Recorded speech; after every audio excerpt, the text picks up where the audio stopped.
para você agora, nossos primeiros mimos aí. Obrigado, Vini. Quando você vai abrindo aí, eu vou apresentando aqui para vocês. Primeiramente, me apresentar, né? Meu nome é Vinícius Rocha, eu sou graduando em Engenharia de Materiais na USP e hoje a gente está aqui com o Tony. Para quem não conhece, pode se apresentar aí, Tony. Boa tarde, pessoal, tudo bem? Sou o Tony Hernandes, arquiteto formado há 5 anos, novo na área, novo na experiência, mas com muita bagagem já aí para explicar para vocês aqui um pouquinho do nosso dia a dia da arquitetura, e aqui com o Vini, da área da engenharia também, não é civil, né? Mas... Não é civil, mas é de materiais, tem um pouco a ver. Exato, mas tem um bom conhecimento também. Dá para dar uma complementada aí. E também, inicialmente, falar para vocês aí, né, sobre o que é o podcast Papo de Casa. Então, o que é o podcast Papo de Casa? A nossa intenção aqui é trabalhar com vocês, construir essa ideia de como é construir uma casa, né? Como a gente pode desenvolver esse projeto, quais são as coisas que a gente precisa para construir uma casa, até por isso mesmo a gente está com o Tony hoje aqui, que é um arquiteto. Então, entender um pouco desde o processo jurídico, financeiro, até a parte do projeto, que aí, né, cabe ao arquiteto. Exato. Mas garanto que aqui hoje a gente vai conseguir tirar diversas dúvidas, que não só essa.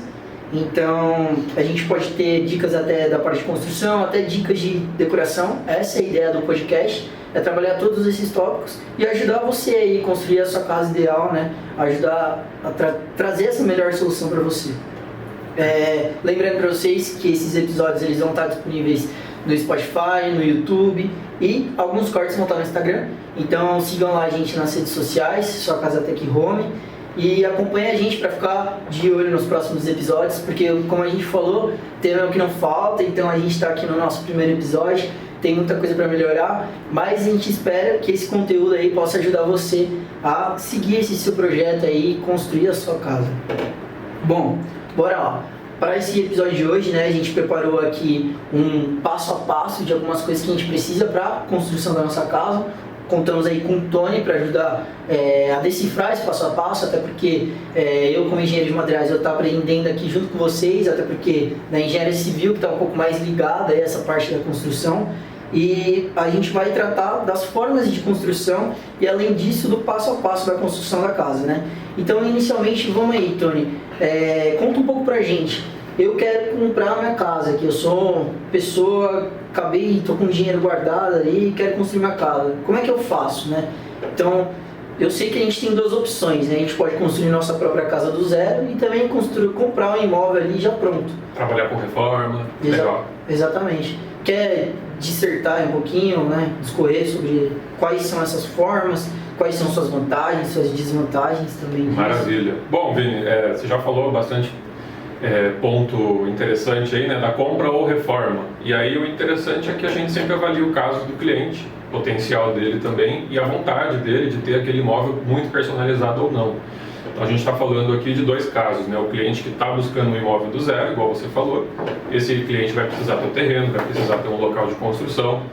E o cliente da reforma também, que vai ali procurar um imóvel pronto, vai procurar até alguma coisa que esteja no estado ali de degradação para fazer uma grande reforma. Existem esses casos também. E a gente sempre como profissional tem que orientar o cliente nos melhores processos, nos melhores procedimentos. Então eu diria aqui para você que todo começo tem um início, né? É meio redundante isso, mas a gente tem que partir de alguma coisa. O cliente do terreno, a gente tem que partir primeiro da localização. A gente tem que dar para ele um norte, a gente tem que entender o que o cliente está buscando, né? Se ele está buscando morar próximo do trabalho, se ele está buscando morar próximo da escola dos filhos, se ele está procurando ali uma localização que lhe remete, né, uma memória afetiva, que morou perto ou que vai querer morar perto da casa dos pais, que vai querer morar numa cidade que lhe agrada. E aquele cliente também que vai partir para a reforma, vai partir para o imóvel pronto, ele tem que muito bem buscar ali encontrar um imóvel que ele tenha recurso, e para isso a gente vai trabalhar também dentro dessas possibilidades, explorar o que ele tem de possibilidade para poder avançar nesse sentido.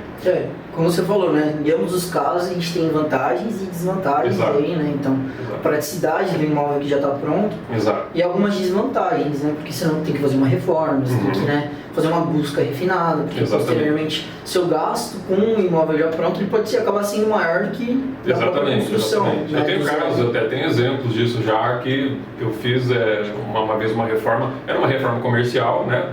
Fugindo um pouco do parâmetro residencial, mas que o previsto o executado acabou sendo o dobro do previsto, por conta de algumas surpresas que foram encontradas ali no decorrer da obra. Tá, isso daí não tinha sido identificado antes, mas acontece. E pode acontecer com o cliente residencial também, dependendo do imóvel que ele for atuar, que ele for escolher para usar como moradia. Mas você tem os pontos positivos. O ponto positivo da reforma é que você não vai se preocupar com as etapas iniciais da construção. Você não vai se preocupar com uma busca de terreno, não vai ter que se preocupar para encontrar um engenheiro calculista, alguém que vai te dar um norte ali para a construção, né, que vai te orientar no começo a melhor estrutura, a melhor fundação, a melhor metodologia de construção. Você já tem um produto pronto. Você vai entrar numa reforma para poder deixar do seu jeito, da sua cara. Ponto negativo é que você, na reforma, você não consegue deixar 100% como você quer. Ideal. Exatamente. Às vezes você vai encontrar uma casa que ela tem uma estrutura ali, que a alvenaria dela ela é estrutural. O que significa isso? É uma casa que você não pode quebrar a parede. Então você fica muito refém da metodologia construtiva dela. Então você não consegue atuar ali abrindo uma parede, abrindo uma porta para um outro ambiente que você deseja reformar ou deseja construir em anexo a essa casa. Então você pode barrar em alguns problemas dentro dessa reforma.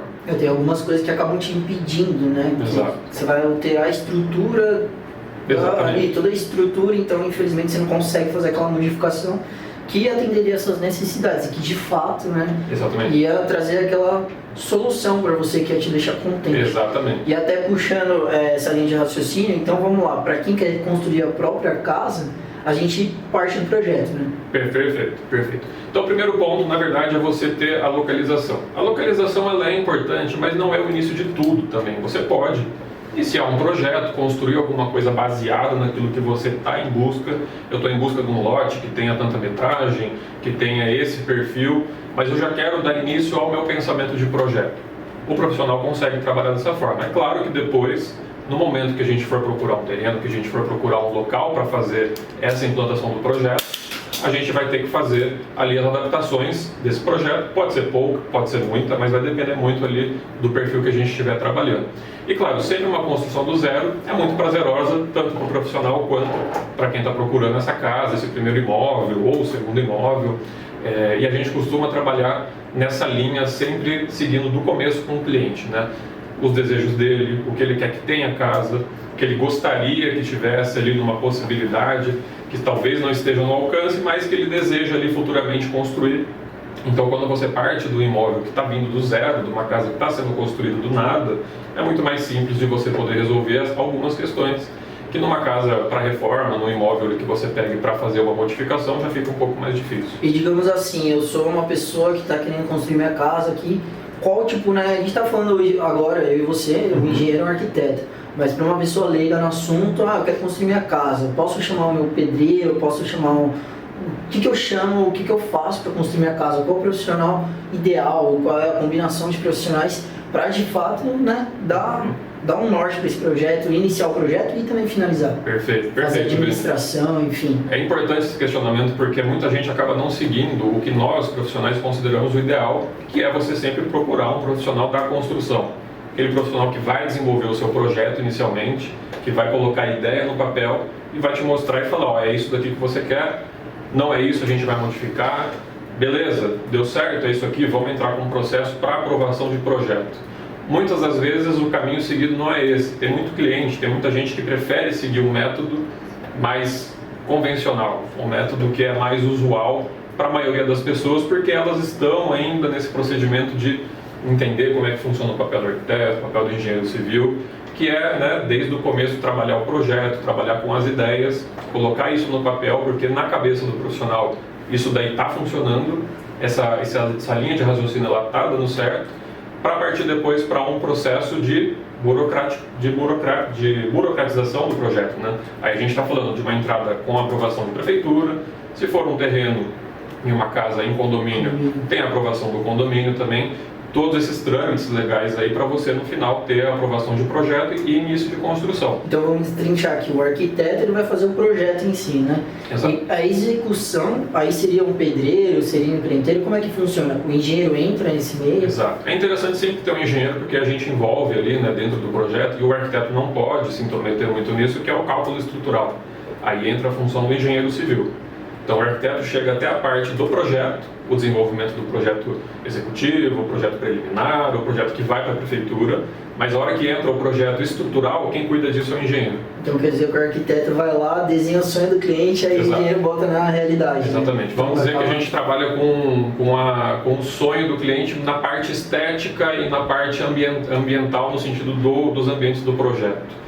Mas quem vai trabalhar com a definição do projeto, com a conclusão, a característica estrutural é o engenheiro, e que é de fato necessário.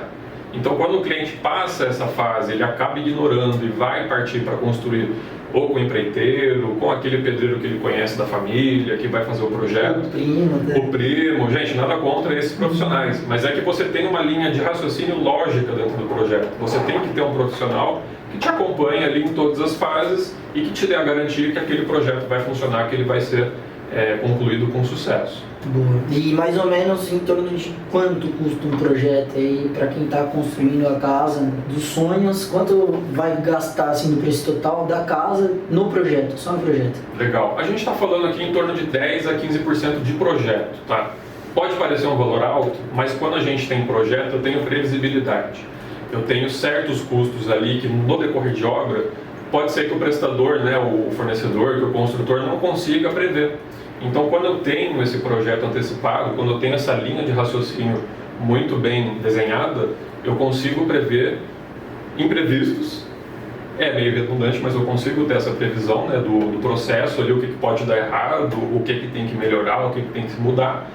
Muito diferente de quem está pegando ali um prestador, um construtor, que não vai te oferecer essas etapas. Que acaba tendo mais erro e que acaba saindo mesmo preço até mais caro. Exatamente. Né? Então a gente aí fala, né, de projeto 10 a 15%, depende muito do padrão do projeto também.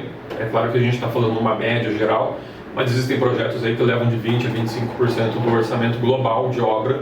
Mas aí a gente está falando de projetos de muito alto padrão, projetos ali muito personalizados que fogem um pouco da característica da maioria da população. Entendi. Nisso você está incluindo aprovações ou tem uma outra parte, os outros custos que são com aprovações, seja condomínio, prefeitura, do projeto em si? Legal. Se a gente estiver falando de aprovação junto, vamos colocar aí mais uns 5, 10%, talvez, no máximo. Então assim, a gente chega a 20% do total de uma casa vai ser projeto e aprovação. Exato. Que são procedimentos essenciais ali para você poder chegar no teu condomínio, chegar no seu terreno e falar, vou construir. Eu tenho que ter a minha liberação na prefeitura, a liberação municipal, eu tenho que ter a liberação do condomínio, tem que estar tudo ali fechadinho, todo mundo muito consciente daquilo que vai ser executado, porque eu tenho normas que eu preciso seguir. Porque quem é mais leigo no assunto, às vezes nem sabe, mas construí aqui, levantei uma construção e tal, o pedreiro foi e fez para mim. Aquilo precisa estar na prefeitura, precisa estar regular, né? Exatamente, precisa estar regular, exatamente. Então, a gente se depara, às vezes, né, quando é um cliente do caso de uma reforma, ou o cliente que compra aquele terreno, tem uma construção lá no fundo, ele fala, não vai dar em nada, isso daí está tranquilo. A hora que eu entro com esse projeto na prefeitura, e naquele terreno consta uma construção, opa, entra uma exclamação aí. Eu preciso fazer uma regularização. Porque no seu terreno, ou você tira essa construção que existe, ou você precisa regularizar e incorporar a construção nova nesse novo processo. O que nesse caso aí é um pouco mais complicado. É muito mais fácil de você demolir tudo que está lá, entrar num terreno novo, terreno zerado, porque inclusive a área construída dessa casa que já existe vai impactar na casa que você quer aprovar. Então, se inicialmente o seu terreno, a gente está falando aí, por exemplo, 300 metros quadrados de terreno, e o potencial construtivo dele é metade da área do terreno. Se eu já tenho uma construção lá que está me ocupando 50 metros dessa área potencial, eu só vou poder construir mais 100 metros. Entendi. Isso daí acaba com todo o planejamento que a gente fez. Se isso daí não vir claro para mim, se eu não souber a situação que eu estou enfrentando, aí dificilmente a gente vai conseguir avançar no seu desejo de projeto. E outra dúvida, Tony, e se tem uma construção irregular lá no meu terreno, né? Pode ser a situação de alguém que esteja escutando, tem uma construção irregular, é só demolir e pronto? Ou vai alguém da prefeitura lá, vai fiscalizar e vai me aplicar uma multa? Não sei. A fiscalização ela tem que existir. Isso daí, em linhas gerais, elas existem. Não é muito frequente isso, tanto é que você vê por aí muita construção irregular que as pessoas nem sabem que está irregular porque não tem notificação. Às vezes não tem nem esse conhecimento, né? Às vezes não tem conhecimento. Tem Exato. até esse embasamento teórico que você, né, no caso, tem por trás para saber, porque lida com esse dia a dia. Exato, exatamente. Às vezes faz ali alguma coisa a mais na casa, a casa está regular, o que é muito comum. Regular é muito comum. A pessoa vai e faz o famoso puxadinho dela. Puxadinho, exato. E o puxadinho parece que não vai influenciar em nada, mas numa fiscalização aérea. Você sabe que a prefeitura faz isso. Eles têm ali fiscalização via os satélites, né, que eles fazem quase que todo ano essa fiscalização, para ver se você ampliou uma construção, para ver se você cobriu uma área que não poderia ser coberta. Isso daí acontece, é frequente. O que não é frequente é a fiscalização em solo, é a fiscalização ali de porta em porta, para ver o que você fez, porque seria muito difícil, né? Porque é muito complicado também e falta pessoas para fazer isso. Gastaria muito dinheiro para fazer. Também, exatamente. Então é sempre interessante, quando você vai buscar um imóvel para uma construção, seja do zero, seja uma reforma, primeiro você precisa solicitar um documento ali que vai te informar que esse terreno tem possibilidade de ser construído, de ser utilizado. Ou se essa construção que você está pegando, ela está em ordem com a prefeitura, falando em termos básicos, se ela está em dia. Se ela estiver em dia, maravilha, você vai entrar com um processo profissional, no meu caso, o arquiteto ou o engenheiro que vai cuidar de todo esse processo, todo esse trâmite burocrático, ele vai ter que ter essa ciência, você vai ter que estar ciente de que isso vai impactar no seu orçamento, que você vai precisar ter esse adicional de serviço, né, de regularização do lote, de regularização da construção, para aí sim, tudo estando regularizado, você consegue entrar com a construção. E falando em gastar dinheiro, a gente falou que essas duas primeiras partes, né, da construção da casa, seja aprovações e projeto, giram em torno de 20% do projeto. Exato. Já e a parte de mão de obra, né, que ali eu acredito que seja o maior custo, seja a mão de obra, né? É um grande percentual e também, claro, vai impactar no padrão da construção que a gente está falando, né? Então, vamos dizer aí que em linhas gerais, algo em torno de 20% a 30% da obra, a gente fala de mão de obra, né? De pessoas ali para poder fazer a construção, para poder gerir ali pessoas, gerir os funcionários. Então é um custo relativamente alto, mas quando você tem essa previsibilidade, quando eu te passo uma planilha de gasto e eu te passo um orçamento, você já vai contratar o serviço sabendo que você vai ter aquilo ali para despesa. Diferentemente das pessoas que costumam fazer construção por conta, costumam pegar por empreita, que a gente chama, né? Contratar um fulano aqui, um outro ali, o primo de não sei quem é construtor, é pintor. Às vezes você acaba fugindo daquilo que você estava imaginando porque a pessoa te dá um orçamento de cabeça. Ela vai te dar um custo ali que para ela naquele momento ele é legal, ele é interessante e nada disso foi planejado. Então, em torno aí de 20, 30% do custo global, a gente fala aí para mão de obra. Entendi. Aí, pelo que você falou, eu vou contratar primeiro o construtor e em seguida o engenheiro ou os dois juntos? Como é que funciona? Parte de se, né, a construtora em si, quando é contratada, ela já tem um engenheiro que cuida da obra, ou se são serviços separados, se pode ser com pedreiro, se pode ser com um empreiteiro específico. Exato. Quais são as diferenças, né, também? Exato. Um quando a gente fala de construtora, a construtora já tem uma equipe, já tem um suporte muito maior. Então a construtora vai fornecer ali, por padrão, o profissional que vai trabalhar com essa área estrutural, vai trabalhar com a área de custos também, a previsão de materiais.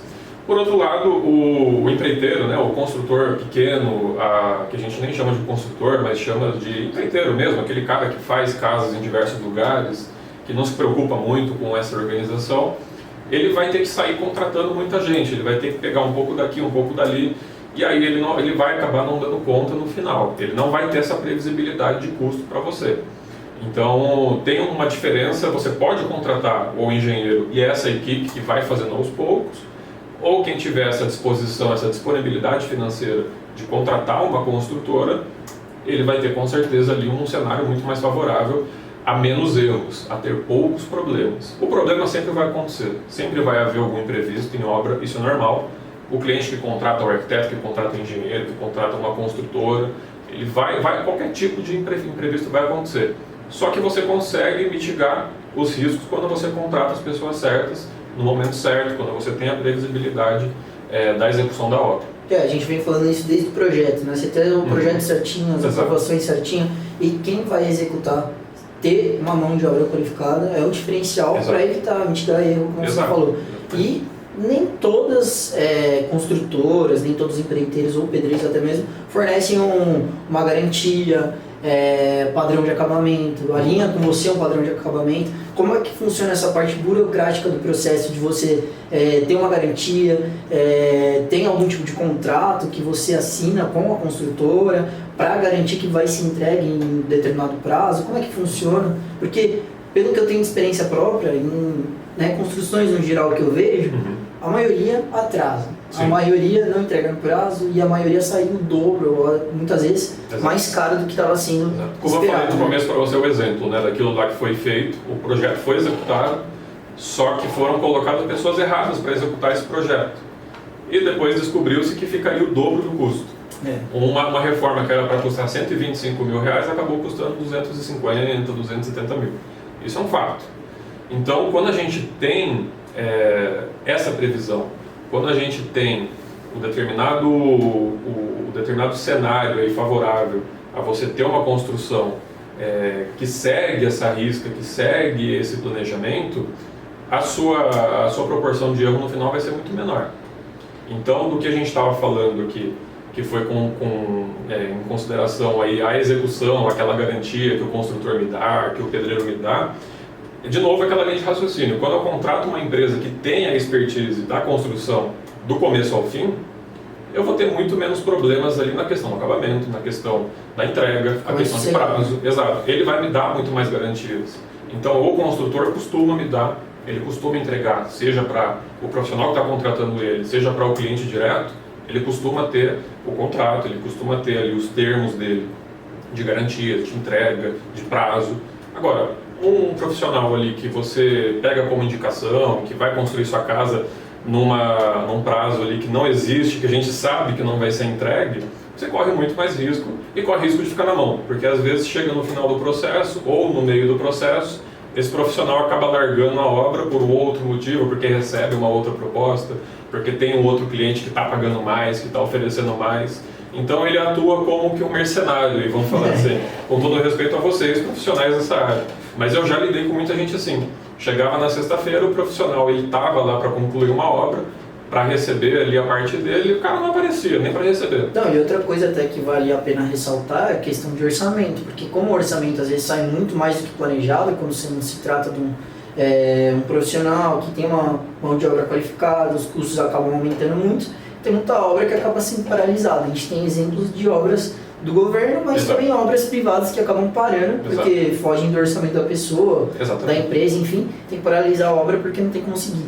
Assim pode acontecer também no caso de uma pessoa física, né? Que ali vai construir seu próprio imóvel, o caso dos sonhos, e a casa acaba saindo muito mais cara do que previsto. Então ela, ou pelo menos posterga mais, né? Adia a entrega, adia o sonho, aí você, nesse meio tempo, você se frustra, né? Você se frustra não só com você mesmo, você se frustra com o profissional, você se dá mal com o profissional, e aí para você procurar outro, você fica com o pé atrás, às vezes você fica desconfiado de todo mundo que aparece, e muitas das vezes o seu gasto vai ser ali, não vai ser o dobro, mas vai ser esses 20% a mais que seria do projeto.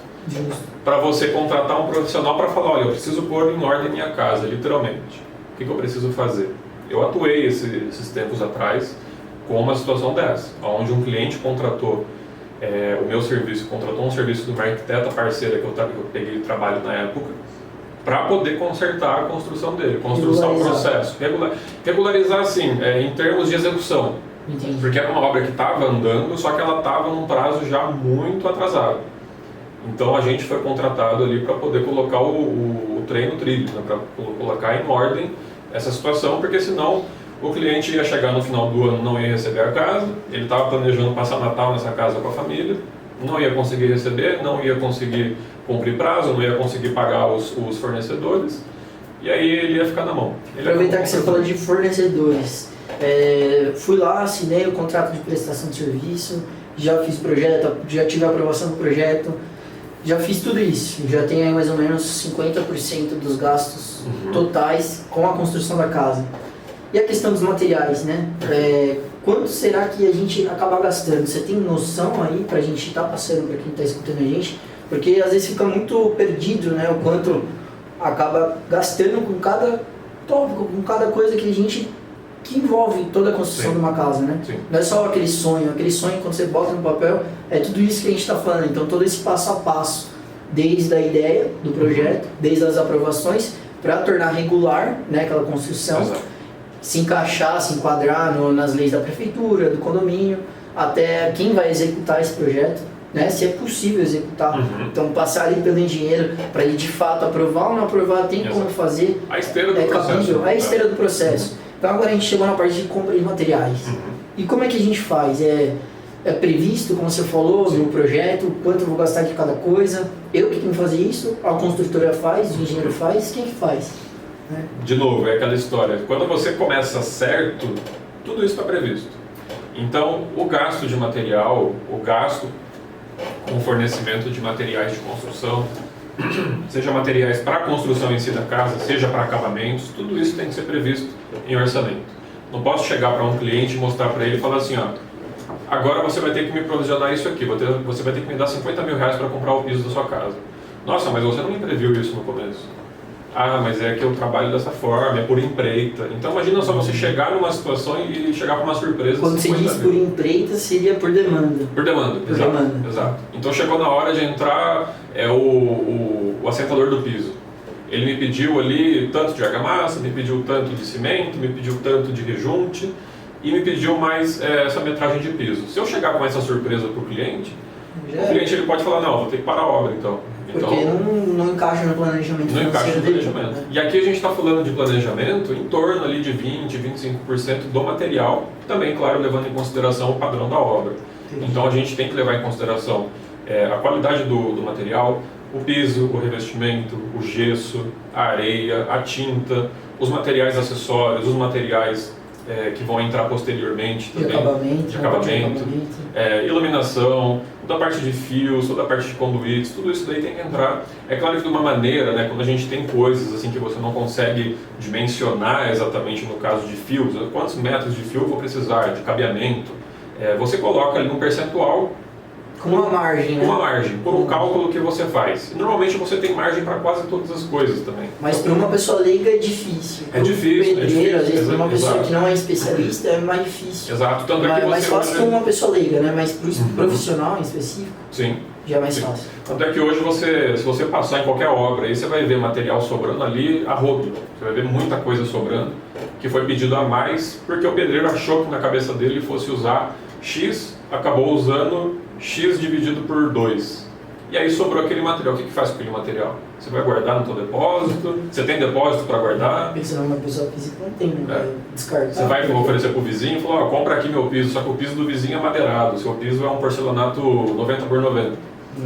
Então às vezes você tem ali, às vezes não, sempre tem que ter essa previsibilidade.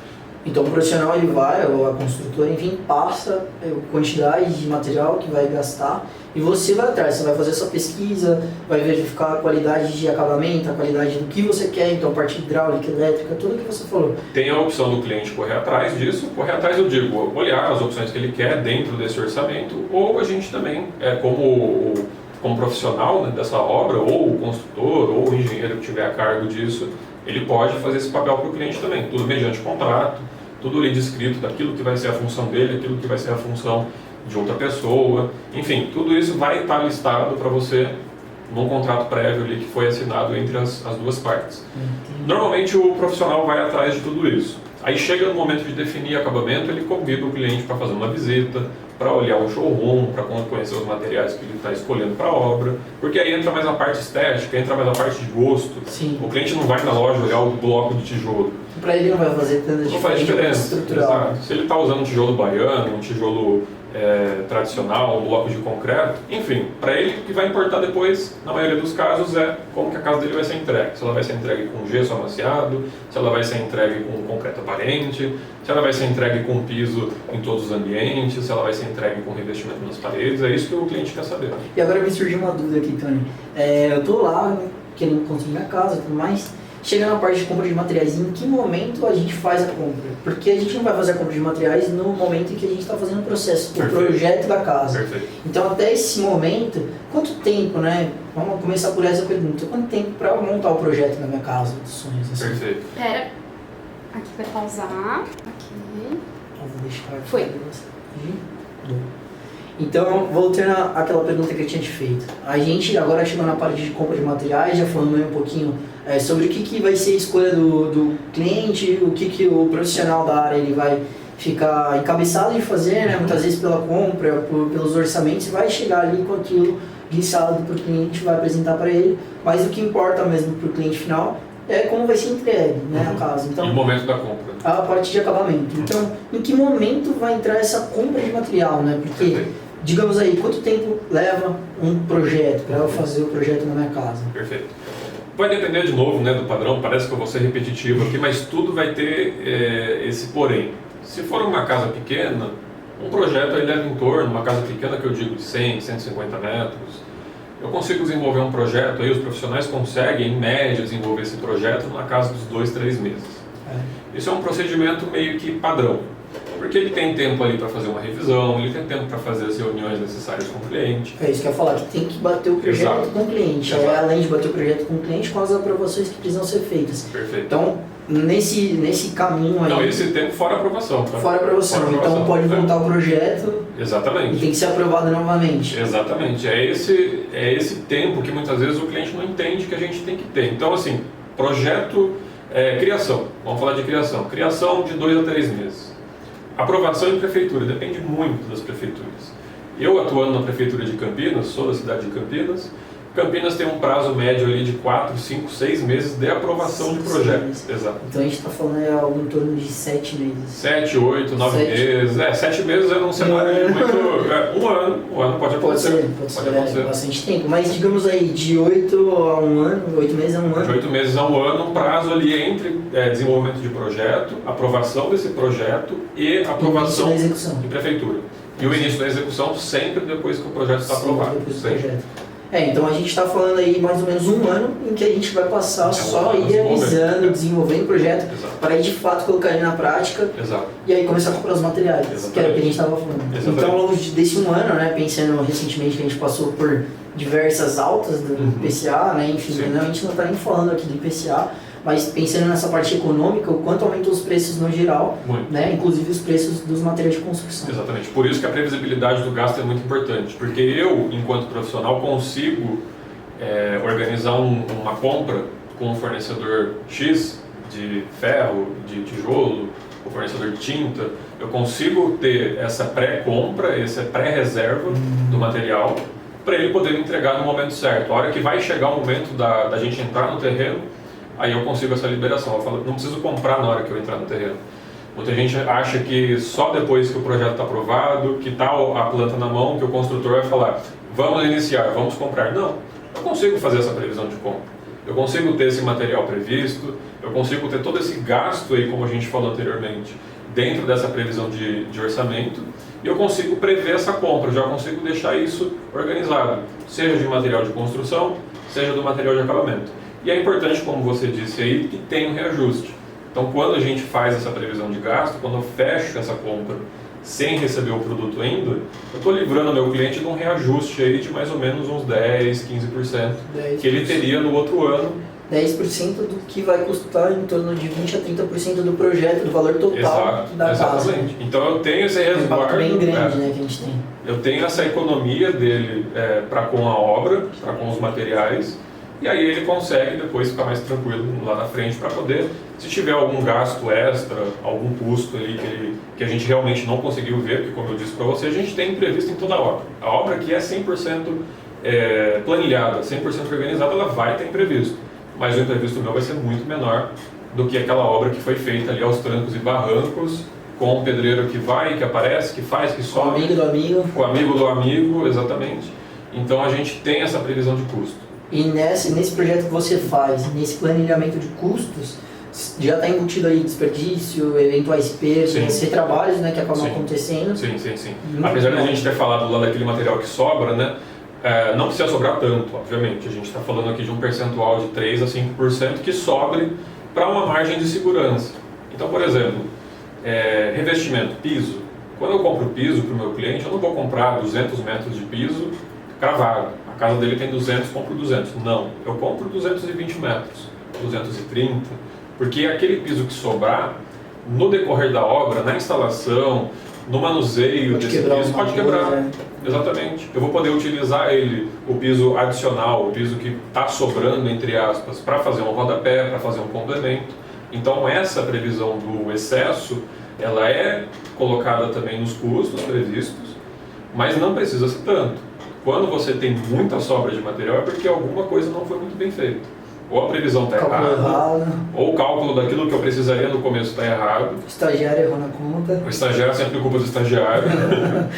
Mas o próprio profissional mesmo erra. Às vezes a gente ali no meio da conta acaba fazendo uma multiplicação errada, alguma coisa ali que não foi pensada que precisaria ou que não precisaria, e às vezes isso daí acaba passando.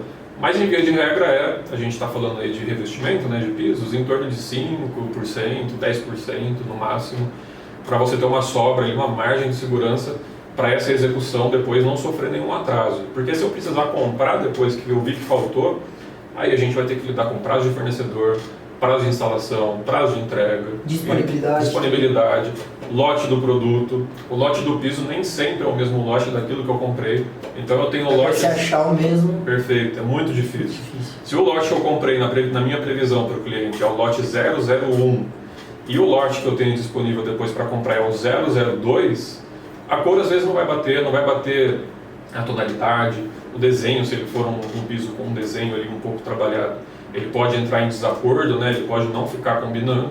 Então tudo isso tem que ser levado em conta. É uma profissão que você precisa ter tudo isso muito bem previsto. Precisa conectar tudo de uma vez só. Exato. E aí a gente já falou até agora de bastante coisa, mas só para recapitular aqui tudo, a gente falou de projeto, aprovação, falou de execução de obra, então quem é que vai construir a obra, e compra de materiais, tudo que a gente precisa até agora para construir a casa. Mas tem algumas outras coisas aí que entram nesse meio tempo, que é a administração da obra, por exemplo. Como é que é feito, né? É a própria construtora, o empreiteiro, o pedreiro, enfim, o arquiteto, ele fica até o final, ele faz o projeto ali, ele tchau, e depois vamos falar passa que a bola ali para o são... engenheiro, para a construtora. Perfeito. Você pode ter, a administração, ela é uma etapa importante, ela é vital para o bom andamento da obra, também para você ter ali uma certificação de que vai ser concluída essa obra. Uma supervisão. Uma supervisão, perfeito. Pode ser o próprio arquiteto que está trabalhando com o projeto, pode ser o engenheiro, pode ser a construtora, ou você pode depois contratar um terceiro que vá fazer essa supervisão. É importante sempre ter alguém que está envolvido no projeto, que é aquela pessoa que conhece cada passo do projeto, que conhece cada detalhe, para ela não chegar ali e ser jogada de surpresa lá e falar assim, poxa, mas não está batendo coisa com coisa aqui. Será que isso daqui foi previsto? Será que isso daqui é documentado? Essa modificação aqui que o pedreiro fez na obra, será que isso daqui era para ser dessa forma mesmo? Então a pessoa que está desde o começo é sempre a mais indicada para seguir com essa administração de obra. Caso não seja possível, não tem problema. Pode ser um terceiro, pode ser um arquiteto, pode ser um engenheiro, pode ser até um empreiteiro que faz ali essa parte da administração, né, do acompanhamento da obra, mas é importante que tenha alguém. Tem que ter alguém supervisionando, porque você não está lidando com uma ou duas pessoas. Está lidando como um conjunto, não é uma equipe. Exato. Você está lidando com a equipe de gesso, com a equipe de piso, com a equipe de alvenaria, com a equipe de pintura. Você tem todo um cronograma ali para a execução da obra. Exato. É como uma orquestra, né? Você tem ali o maestro fazendo todo o acompanhamento, né, da composição, os componentes da orquestra precisam seguir aquele... Se estiver fora de ritmo aí... Se estiver fora do compasso, aí você desanda toda a obra. Exatamente. Faz todo sentido ter todo mundo ali organizado, porque, como a gente falou, é muita coisa em paralelo que está trabalhando e que está em conjunto para executar a obra, né? Exatamente. E você acha que mais ou menos em torno de quanto que a gente gasta na administração da obra, né? Seja ela esteja inclusa, né, na parte de execução, então com a construtora ou com o arquiteto, quanto você acha que custa em torno aí do valor total da obra a administração dela? Perfeito. A administração, como ela é uma etapa ali que vai demandar talvez poucas visitas, que vai demandar talvez ali um fluxo menor, né, de trabalho, É claro que tem que ser diário, tem que ser semanal, mas ele vai demandar talvez menos trabalho do que foi a etapa de projeto, do que foi a etapa de construção, né, do que foi a etapa do planejamento.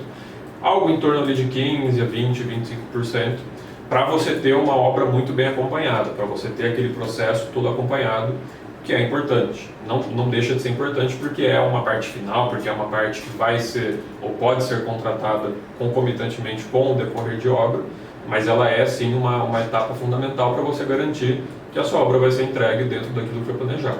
Entendi, maravilha. E pensando em tudo isso, a gente tem que chegar na parte também, né? Como é que eu vou pagar? Como é que eu vou pagar isso? Porque ou você tem dinheiro guardado para conseguir dar entrada ali e pagar todos esses serviços, ou só um lugar que vai fazer tudo.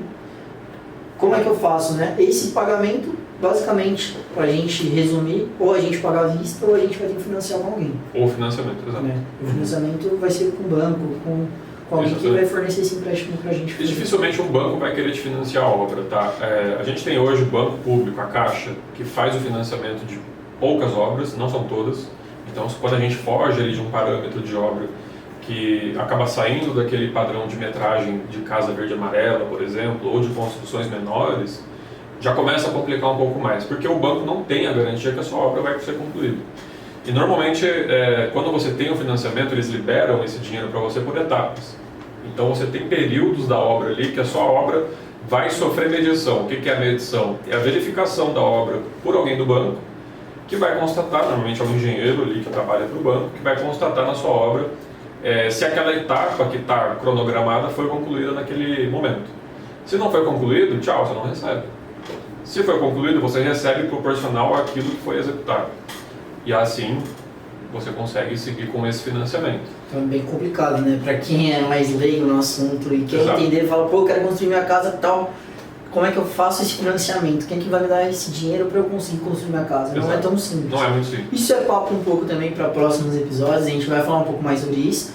Mas eu acho que o último ponto que ficou faltando a gente falar, que você citou no início, é a questão de localização, né? Perfeito. Porque tudo bem, eu tenho um projeto, tudo, eu sei quem vai executar, eu sei quem que vai ser o arquiteto, eu sei onde eu vou comprar, quem vai administrar, onde eu vou construir.